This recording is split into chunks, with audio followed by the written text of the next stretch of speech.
Ecobici y HSBC, ahora en Álvaro Obregón y Azcapotzalco, presenta Lo que hay que saber. Diputados palomean el fondo de pensiones. También, cerca de 21,000 nacionales en el extranjero con inconsistencias podrán votar y empresas construyeron menos en febrero y las obras hídricas retroceden. Es martes 23 de abril, yo soy Gonzalo Soto y esto es Expansión Daily.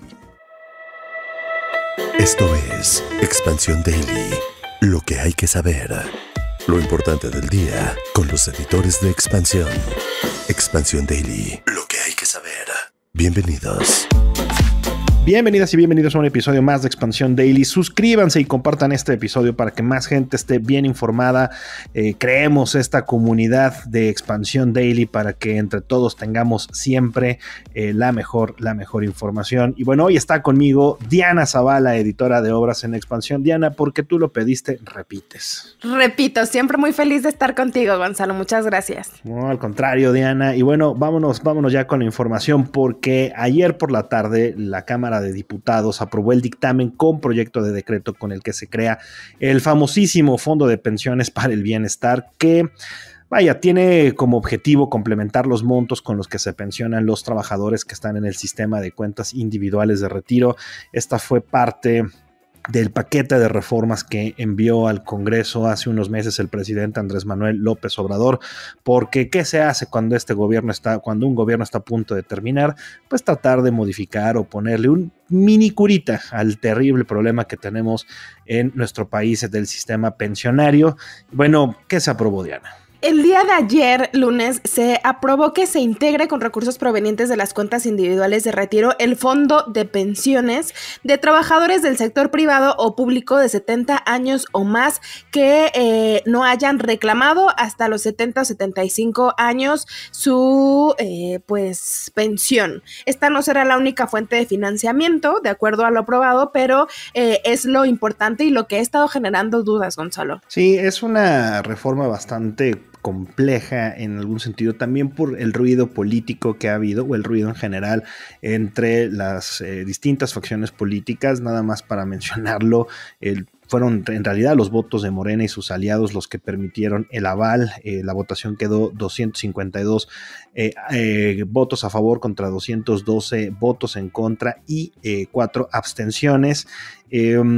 Se crea este Fondo del Bienestar para, como ya lo mencionábamos, tratar de compensar de alguna forma los montos de pensión más bajos que hay en algunas de las personas jubiladas recientemente, como lo hemos platicado aquí y lo hemos escrito mucho en Expansión, lo hemos explorado mucho en nuestras distintas plataformas. También puede checar algunos episodios de Cuéntame de Economía, nuestro podcast hermano.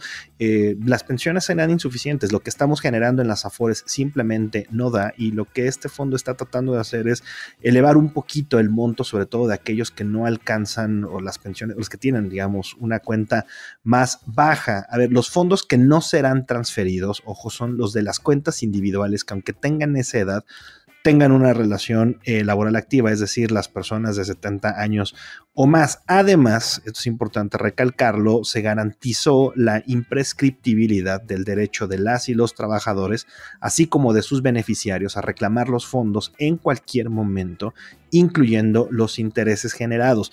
De nuevo, hay mucho ruido alrededor de esta reforma porque se ha dibujado o se ha retratado como una especie de toma o hurto de las pensiones de las y los trabajadores de nuestro país. Exactamente, Gonzalo, pero como bien lo dices, las personas que hayan sobrepasado esta edad, que no están activas y que no hayan reclamado su pensión, pero en algún momento lo quieran hacer, lo van a poder hacer aunque éstas pasen a formar parte de este fondo. ¿No es así? Entonces no hay por qué alarmarse. De acuerdo a lo que está aprobado, las personas van a poder continuar disponiendo de su dinero, no importa la edad que tengan y el estatus que tengan, claro, siempre que ya cumplan con los requisitos para acceder a él. Y ¿por qué se está haciendo este objetivo? El beneficio que plantean principalmente es que los trabajadores puedan pensionarse al 100% de su salario, siempre y cuando sea de máximo 16,777 pesos. Hay que dejarlo claro. Que es una pensión bastante baja, y esto desde que ocurrió la reforma, desde que se presentó por parte del presidente, primero generó muchas dudas y después ya cuando ves los montos totales resulta que no es tan elevado. A ver, para muchas personas, para el grueso en general de la población, desafortunadamente derivado de los ingresos que tenemos en México, pues sí, 16,777 pesos puede no sonar demasiado, pero bueno, ese es el monto, digamos, máximo para que puedan aplicar al fondo. Es decir, si percibes menos de esto, tu pensión está valuado, digamos, que recibirás menos de estos 16,777 pesos, será justo a través de este fondo de pensiones que se complementará para llegar a la cantidad que ya mencionamos. Insisto, lo hemos dicho aquí en varias ocasiones, esto es ni siquiera es un parche, es un mini curita al tremendo problema que tenemos de nuestras pensiones aquí en México. Pero bueno, ya con esto que se avaló, les queremos preguntar a ustedes para ganarse una suscripción semestral a nuestra revista y que les llegue hasta la puerta de su casa. Pues vaya, díganos si están o no están de acuerdo con esta reforma y díganos por qué también aquí en los comentarios. En el episodio lo pueden hacer en Spotify o en cualquiera de las plataformas en la que nos escuchan. Esta será además la última pregunta de la dinámica y vamos a anunciar a las y los ganadores al final de la semana. Trate por ahí del jueves, viernes, Diana, que los presentemos. Sí, Gonzalo, que tengan tiempo para responder esta pregunta y también para leer ahí otras notas de expansión y puedan aclarar sus dudas sobre este tema que seguramente seguirá siendo conversación el resto de la semana. Como ha sido conversación, Diana, en las últimas semanas, todo este tema de los mexicanos en el extranjero que pues mencionaban que les estaban quitando el derecho a votar, pero bueno, cerca de 21,000 nacionales fuera de nuestro país tienen inconsistencias, pero aún así podrán ejercer su voto. Esto, pues, de acuerdo con la Secretaría de Relaciones Exteriores y su titular, Alicia Bárcena, quien explicó que las modalidades para el voto en las elecciones del 2 de junio son vía postal, vía electrónica y, desde luego, la forma presencial. Esta resolución se da porque hay 187,388 personas que fueron declarados procedentes para votar del total de 227,112 registros que existen en la lista nacional de electores en el extranjero. Sin embargo, de esta cantidad, 17.4, es decir, 39,724 personas registradas estaban en revisión por inconsistencias con la manera en la que iban a votar. Pero bueno, como bien comentas, la consejera presidenta del Instituto Nacional Electoral, Guadalupe Tadei, así como la Secretaría de Relaciones Exteriores, han buscado ahí mecanismos para que los mexicanos que residen en el extranjero puedan ejercer su voto en las siguientes elecciones. Todavía quedan, Diana, alrededor de 18,000, casi 19,000 personas que presentan irregularidades. Y bueno, en esos casos el INE ha mencionado que les está informando a todas y todos que deben presentar su aclaración antes del 5 de mayo, que fecha tan patriótica. Y bueno, hasta la fecha unas 14,279 ya han solicitado esa aclaración. Recordemos que el voto en el exterior, el voto mexicano en el extranjero, si bien no es necesariamente el más voluminoso, sí representa pues el alcance democrático de nuestro país, sí representa la posibilidad de que cualquiera de nosotros, estemos donde estemos, podamos ejercer nuestro derecho a elegir a la siguiente o al siguiente presidente de nuestro país. Y bueno, el INE ha entregado 1,585,278 credenciales para votar en el exterior, de las cuales pues 97%, no podía ser de otra forma, residen en Estados Unidos. Y bueno, ¿cómo están las modalidades de voto, Diana? Pues les recordamos y reiteramos que las modalidades de voto serán por vía postal, correo electrónico y de manera presencial. De hecho, esta última, la manera presencial, podrán acudir las personas a las que no se les resuelvan sus inconsistencias antes del 5 de mayo. Es importante mencionar que va a estar esa opción disponible, Gonzalo. Oye, Diana, yo tengo contigo una queja, porque en los últimos días nos has traído dos notas, pues no tan positivas. ¿Por cuál empezamos? ¿Por la mala o por la peor? Pues por la mala, Gonzalo. A ver, la mala es que las empresas construyeron menos en febrero y sobre todo las obras hídricas retrocedieron. ¿De qué estamos hablando, Diana? ¿Qué está pasando con este sector tan importante para la economía? Claro que sí, Gonzalo, pues te cuento mejor la información. Ayer salieron los resultados de la encuesta nacional de empresas constructoras del INEGI, que lo que nos dice básicamente es el valor de producción de las empresas de la industria.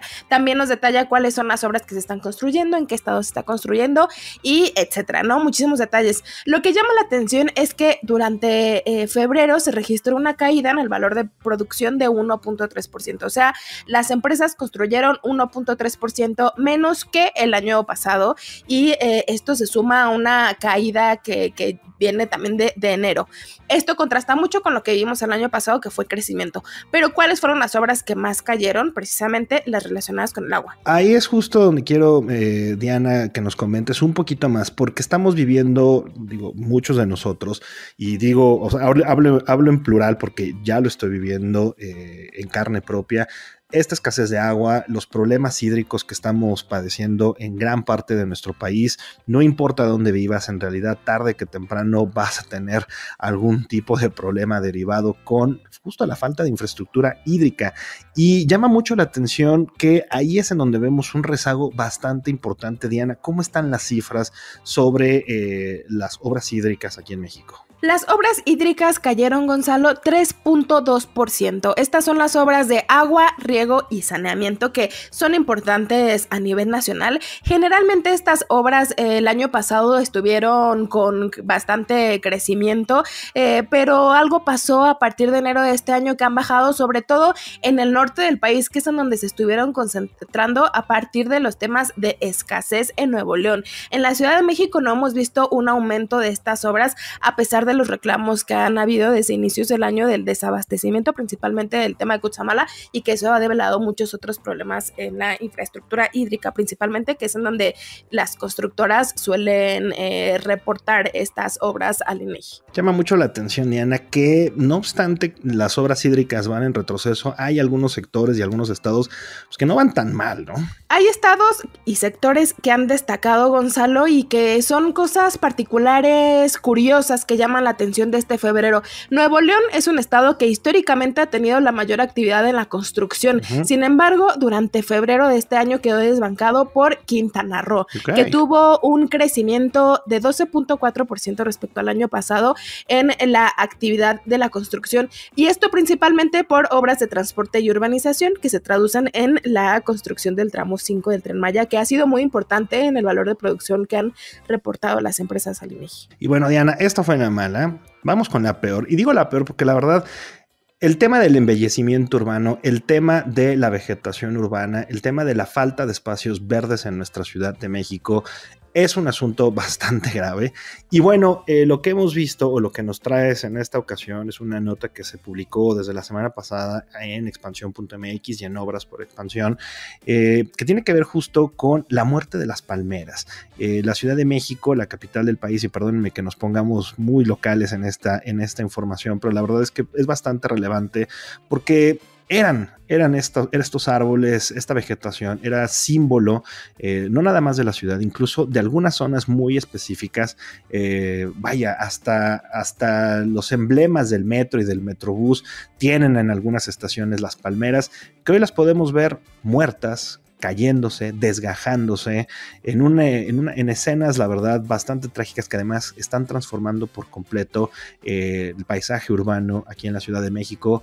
Diana, ¿qué está pasando con las palmeras? Esta información suena muy fatalista, Gonzalo, pero es la verdad. Las palmeras de la Ciudad de México se están muriendo, y las palmeras de toda la Ciudad de México y el resto del Valle de México, el año pasado me parece que fue lo de la glorieta de La Palma, ¿no? Que vimos que se secó esta pues icónica palmera. En la avenida de Las Palmas también se han secado las palmeras, y pues en toda la Benito Juárez, en donde fueron plantados estos ejemplares desde la década de los 40, se están muriendo y están cayendo. Esto se debe porque hace unos años llegó una plaga a México que no ha sido del todo conocida, pero ya últimamente se ha estudiado mucho, que se cree que es un hongo que viene del extranjero y que las ha matado, pero no solamente este hongo es el que ha hecho que cambie esta imagen, como bien decías, que ha pasado de estas palmeras muy californianas a ahora pues palmeras muertas, secas, sino ha sido también el mal manejo que se le ha dado a la muerte de estas palmeras que ha hecho que se contagie más el hongo. A eso iba, digamos, ¿cómo empezó esto y qué es lo que lo ha ido agravando, Diana?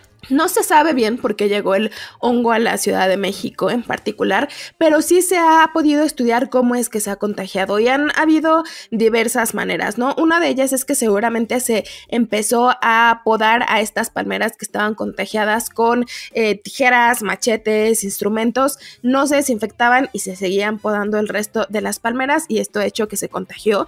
También algo que sucede mucho y que de hecho si transitas algunas avenidas de la alcaldía Benito Juárez se puede notar es que cortan las hojas de las palmeras, que son las que se caen, y las dejan en la misma zona donde están las palmeras. Esto hace que se contagie la tierra y se contagie el resto de las palmeras.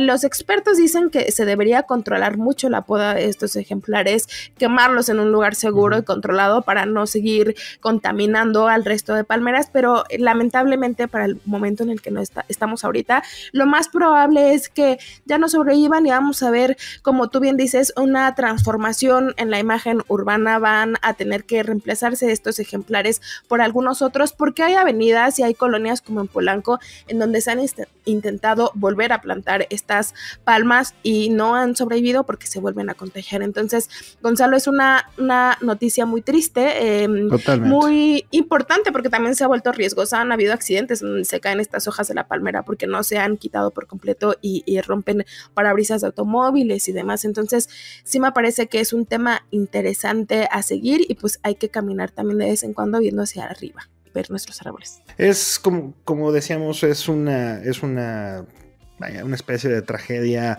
en cámara lenta. También habla mucho de la negligencia y el descuido que las autoridades han tenido en los últimos años con el paisaje urbano, con la vegetación que parece que es eterna. Sin embargo, este tipo de desbalances ecológicos puede tener una factura muy, muy alta. Pero mira, Diana, las palmeras podrán estar muertas, el sector de la construcción no levanta y aún así la economía de México está de pie.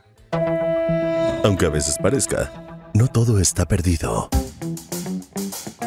Y ahí te va, Diana, porque la actividad económica del país se levantó tras 4 meses de caídas y en el segundo mes del año la industria, si bien cayó 0.1%, los servicios fueron positivos en 1.2%, 11 de sus 14 rubros fueron al alza y bueno, el indicador global de la actividad económica, el IGAE, que presenta el INEGI, registró un incremento de 1.4% mensual con el empuje principalmente de las actividades primarias que incrementaron 16.5%. Qué padre tener en este podcast del día la contraparte de esa noticia de la industria de construcción con caída. Que no se vayan tristes. Pero a pesar de la caída, que no se vayan tristes. Exacto, que no una noticia. Bueno, estas cifras representan que se rompió una racha de 4 meses de retroceso en la economía y que hay diversos factores coyunturales detrás de esta mejoría que se espera se extiendan para los próximos meses. Es decir, que la economía continúe con este camino positivo el resto del año, Gonzalo. Sí, a ver, la industria cayó, ya lo mencionábamos, ya habíamos hablado de la construcción que también tuvo retroceso,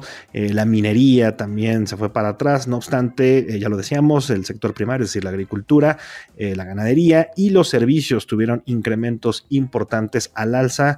Y bueno, ya con esto, Diana, llegamos al final de nuestro podcast de martes. Muchas gracias por habernos acompañado. Al contrario, muchísimas gracias por haberme invitado, Gonzalo. Un gusto, como siempre. Y bueno, recuerden que toda la información sobre estos y otros temas están disponibles en expansión.mx y leemos sus comentarios en las redes sociales de Expansión, @expansiónmx. Nos escuchamos mañana.